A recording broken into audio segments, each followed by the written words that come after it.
төвдөнд орчин хүү давуу чимэд бөгөөд найз нөхдөнд төвдөнд орчин мангар гэж хэлээд бүр дасчихжээ.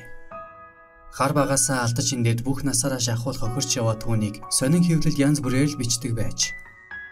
Бүр ардчлал зах зээл эхлээгүй 1987 онд залуучуудын үнэн сонин дээр түүний тухай бүтэн нүүр материал гарч түүний үйлдсэн бүх хэргийг тоочхоос гадна хэрхэн алдаж инсэн тухай бичсэн байж. 90 он гарч үг хэлэх хэвлэн нийтлэг хэрэгчлөө бий болсноор эрүүгийнхний тухай зөндөө бичигдэх болсон бөгөөд тэр болгонд давуу чимдийн нэр сайн муугаар дутагдаж явах болжээ. Түүний аавыг Монголын ард түмэн андахгүй. Улсад 7 удаа төрүүлж ард түмнийхэн хайр хүндэтгэлийг бүрэн дүүрэн хүлээсэн төвдөнд орж аврагын хөшөөд урсгалан Булхан аймагт байдаг ба нутгийн ард иргэд ойгин жил болгон тэмдэглэдэг. Давуу чимэд нэгэнт бурхны оронд оцсон сайхан аав ээж хоёроо бахархаж явдаг ба амьдралынхаа тэн хагасыг шоронд өнгөрөөсөн түүнд өөр бахархаад байх зүйл олон бишээ. Аав нь түүнийг бүх болгох гэж 1978 онд 22 настайд нь Баян мөнх бот Цэрэн тогтох нарын 3 аврагтай ярилцаж пионерын ордны бүхий секцэнд оруулж байжээ.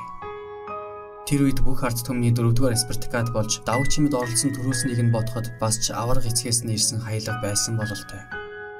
Уг нь энэ нэрчээрээ цаашаа явах байсан ч нөгөө л атман зан нөлөөлөд цаашид барилсан ч юмгүй борд арстай нөхөрлөн зодоонуудын хэрийгээр дахиад шоронд явчихсан аж.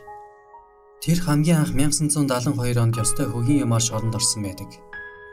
Нэг найз нь тэр үеийн 33 дугаар дэлгүүрээс талхаа авах гээд ирэхээр нь гарт нь байсан 3 төгрөгийг булаагаад авчихсан чинь цаанаас нь ах нь өмөрөөд гүйгээд ирсэн аж.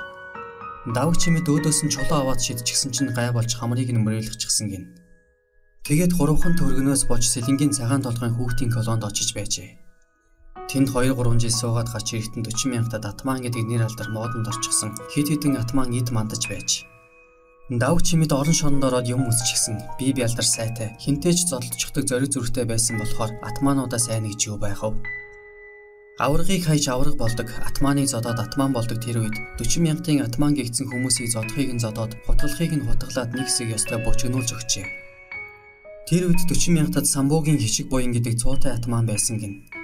Нэг өдөр давуу чимэд хожимд хүн амны хэрэгээр буудуулчихсан Батонс гэдэг найзтайгаа явж байж. Тэр өдөр Батонс түүнд нэг хинжаал хотоо өгснийг нь давуу чимэд гутлынхаа төрөнд хийчихсэн аж. Тэгээд хоёуд хүнсний хорийн тэнд явж байтал самбуугийн хишиг буян 120 мянгатын дүл нарын 7-8 залуу хурч ирээд өдөж хоргоосон гин. Ингээд тэд орцонд орж байгаа зодтолсон бөгөөд давуу чимэд өнөөх утгаараа хишиг буянгийн зүүн гарын алхыг нэвт хутгалаад дүлийн булчин хавж хутгалсан учраас энэ хэрэгтэй 3 жилийн ял авч аль шорон руу очигдсан аж.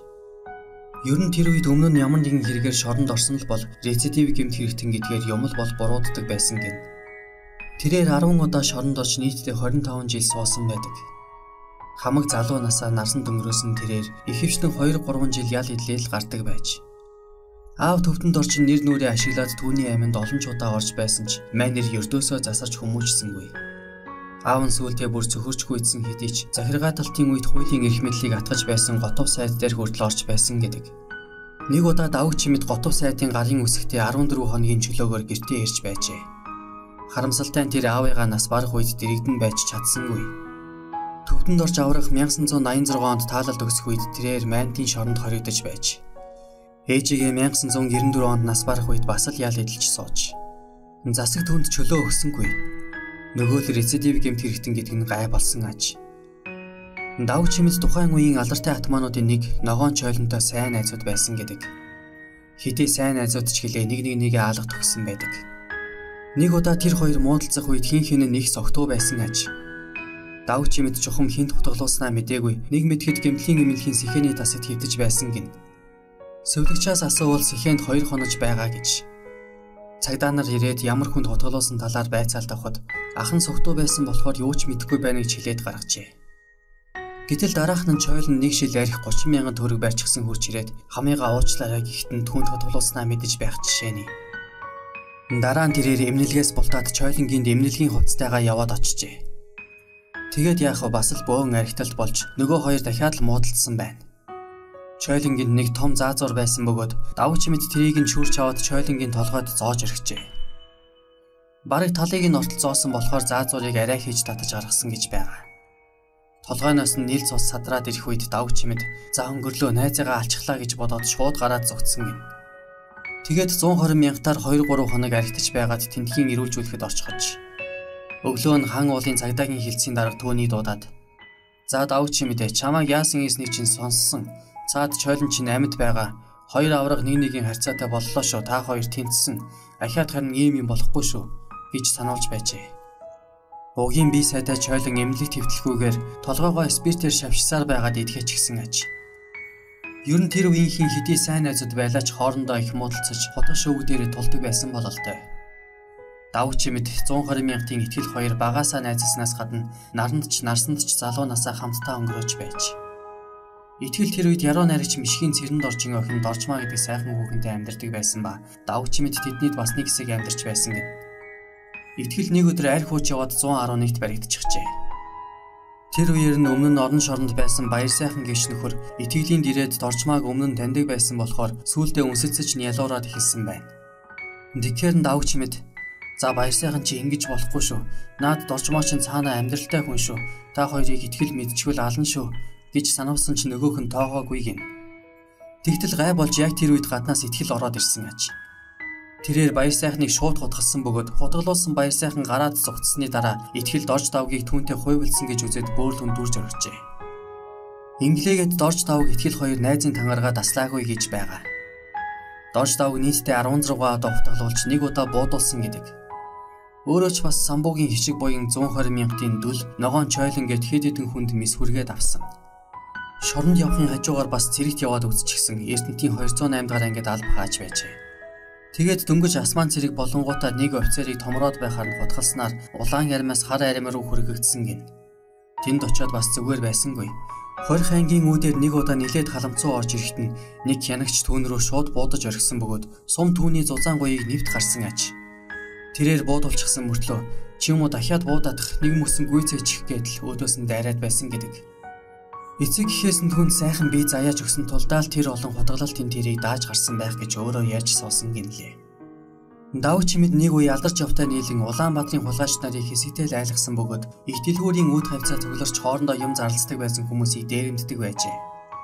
Тэр хоёрын барааг хараад зогтдог байсан хулгайч 8 аштыг мань хоёр их дэлгүүрийн баруун зүүн талаас зэрэг гарч ирэн бүсэлж аваад л хамаг юмыг нь мулзалдаг байж.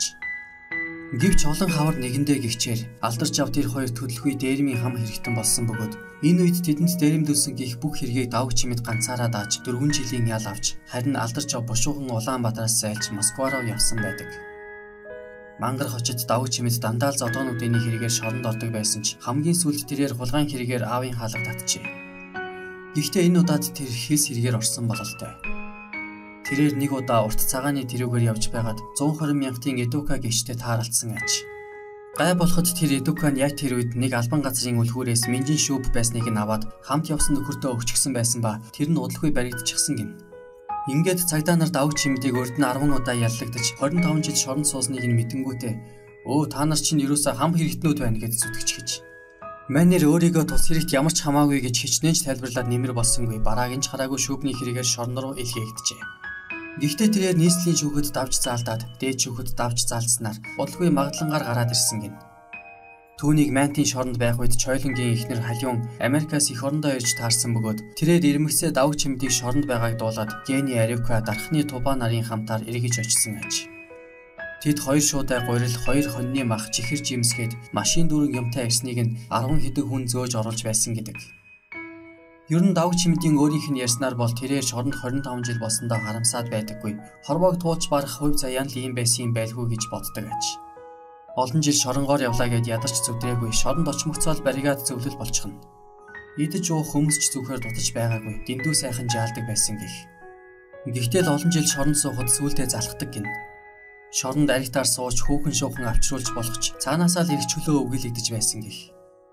Дандаа зодоонуудад хутгалдаж явсаар төвдөнд орчин мангар гээгдэх болсон түүнийг сүүлийн үед найзууд нь төвдөнд орчин ухаалаг гэдэг болсон гинлээ. 50-60 гарсан хойноол жаахан ухаан сууж эхэлж байна да гэж ярих тэрээр өдгөө багнуур дүүрэгт амьдардаг аж.